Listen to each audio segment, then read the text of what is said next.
ఒక్క యూనిట్ ఇక్కడ ఉన్నది.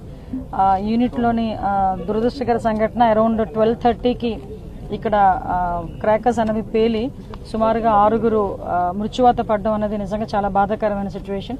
ఇన్సిడెంట్ అయిన తర్వాత 12:40కి ఫైర్ డిపార్ట్మెంట్ వాళ్ళకి ఇన్ఫర్మేషన్ వచ్చింది. అరౌండ్ 12:42కి వాళ్ళు ఇక్కడ ఎన్రూట్ అయ్యి ఇటువైపు నుంచి మనకి Anaparthi fire station at the same time Mandapeta fire station వాళ్ళు కూడా ఇమీడియట్గా రెస్పాండ్ అయ్యి ఇక్కడికి కూడా రావడం జరిగింది. ఇమీడియట్గా వాళ్ళందరినీ కూడా అంటే మంటలను అదుపులో పెట్టడం ఒక ఎత్తు, అట్ ద సేమ్ టైం అక్కడ ఉన్న క్షతగాత్రులను కూడా ఇమీడియట్గా అక్కడ నుంచి హాస్పిటల్కి పంపించడం కూడా జరిగింది. ఆ హాస్పిటల్కి పంపించే క్రమంలో మా రామకృష్ణారెడ్డి గారు వాళ్ళ అబ్బాయి కూడా ఈ నియర్ బై ఉండటం, తను కూడా తన కారులోని ఆ క్షతగాత్రులను ఎక్కించుకుని హాస్పిటల్ కూడా తీసుకెళ్లే పరిస్థితి కూడా కనిపించింది. ఎందుకంటే ఇది ఒక మానవతా దృక్పథంతో చూసుకోవాల్సిన విషయం. అట్ ద సేమ్ టైం దీన్ని ఒక యాక్సిడెంటల్గా కూడా మనం చూడాల్సిన విషయం. ఎందుకంటే ఎప్పటి నుంచో కొన్ని సంవత్సరాలుగా ఇక్కడ ఈ వర్క్ జరుగుతుందని చెప్పి ఇక్కడ లోకల్ వాళ్ళు కానీ ఇక్కడ లోకల్ ఎమ్మెల్యే గారు కానీ జోగేశ్వరరావు గారు కానీ అందరూ కూడా చెప్పడం జరిగింది. ఇక్కడ ఈ రీసెంట్గా మనం అబ్జర్వ్ చేసుకుంటే అరౌండ్ ఫైర్ డిపార్ట్మెంట్ వాళ్ళు మొన్న 29th సెప్టెంబర్ ఇన్స్పెక్షన్ చేశారు. 26th మార్చ్ వరకు కూడా ఇక్కడ లైసెన్స్ కూడా వ్యాలిడిటీలో ఉంది. రీసెంట్ 6th అక్టోబర్ని కూడా పోలీస్ డిపార్ట్మెంట్ వాళ్ళు కూడా ఇన్స్పెక్ట్ చేయడం జరిగింది.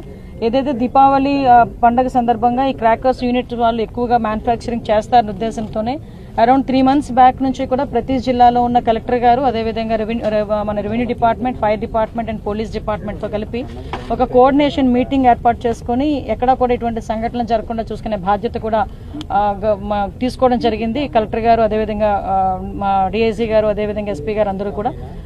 అయితే ఇది నిజంగా ఒక దురదృష్టకర సంఘటన. తర్వాత హాస్పిటల్లో జాయిన్ అయిన నలుగురిలోని కొంతమందిని విచారిస్తే వాళ్ళకి కొంచెం కాన్షియస్లోకి వచ్చిన తర్వాత వాళ్ళని విచారిస్తే సంహవ్ ఒక ఎలక్ట్రికల్ వైర్ ఏదో కొంచెం మేము చేస్తున్న టైంలో ఒక స్పార్క్ వచ్చింది, దానివల్ల జరిగిన సంఘటన కింద వాళ్ళు చెప్పడం జరిగింది. క్లూస్ టీం వాళ్ళు కూడా ఫోరెన్సిక్ టీం వాళ్ళు కూడా ఆల్రెడీ ఇప్పుడు ఆన్ ది వే వస్తున్నారని ఇంకొక 1 hourలో వాళ్ళు కూడా ఇక్కడికి చేరుకుంటారు.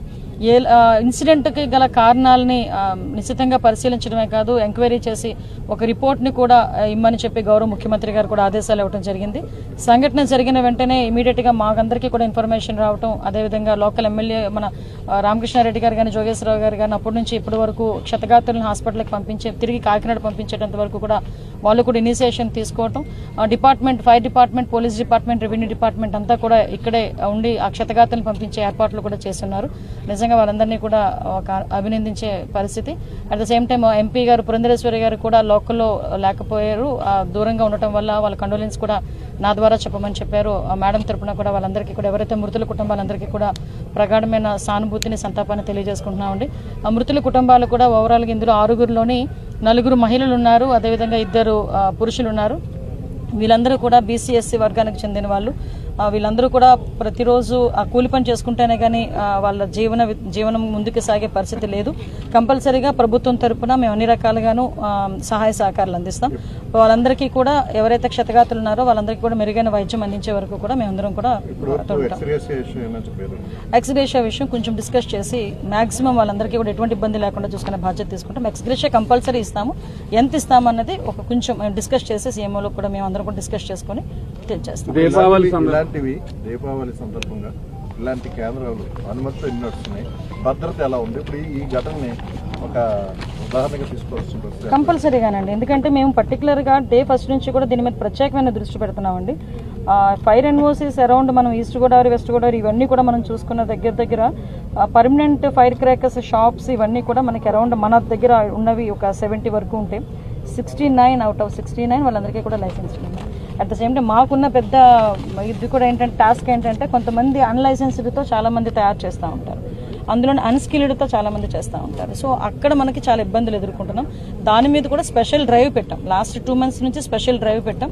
ఎక్కడ కూడా ఇలాంటి యూనిట్స్ ఏదైనా ఉంటే కనుక ఇమీడియట్గా వాటిని మేము జప్తు చేయటం, అదేవిధంగా వాళ్ళ మీద చర్యలు తీసుకోవటం, వాళ్ళని మోటివేట్ చేయటం. ఇలాగ లైసెన్స్డ్ ఉన్న క్రాకర్ షాప్ దగ్గరికి కూడా వచ్చి ఇమీడియట్గా ఇక్కడ ఏంటేంటి ఫెసిలిటీస్ కావాలో. రీసెంట్గా మీకు తెలుసు లాస్ట్ ఇయర్ అక్కడ ఉన్న వాటర్ ట్యాంకర్ని కూడా డిపార్ట్మెంట్ వాళ్ళు వచ్చి, పోలీస్ డిపార్ట్మెంట్ వాళ్ళు వచ్చి చెప్పడం బట్టి ఒక వాటర్ ట్యాంక్ని, స్ప్రింక్లర్స్ని అన్నీ కూడా అరేంజ్ చేసుకోవడం జరిగింది. నిజంగా ఇది ఒక దురదృష్టకర సంఘటన. నేను కూడా అప్పీల్ పెడుతున్నానండి క్రాకర్స్ షాప్ ఓనర్స్కి, అదేవిధంగా మ్యానుఫ్యాక్చరింగ్ చేస్తున్న వాళ్ళందరికీ, దయచేసి ప్రజల జీవితాలతో మనం ఎట్టి పరిస్థితుల్లో ఆటలాడుకోకూడదు. మీరు చాలా జాగ్రత్తగా ఉంటేనే చాలా మంది ప్రాణాలు మనకి ఉంటాయి. వర్కర్లు స్కిల్డ్ కాదు, చేసుకున్నారు, లోకల్ గా ఉపాధి వస్తుంది, బట్ వాళ్ళకి ఎలాంటి ఇన్సూరెన్స్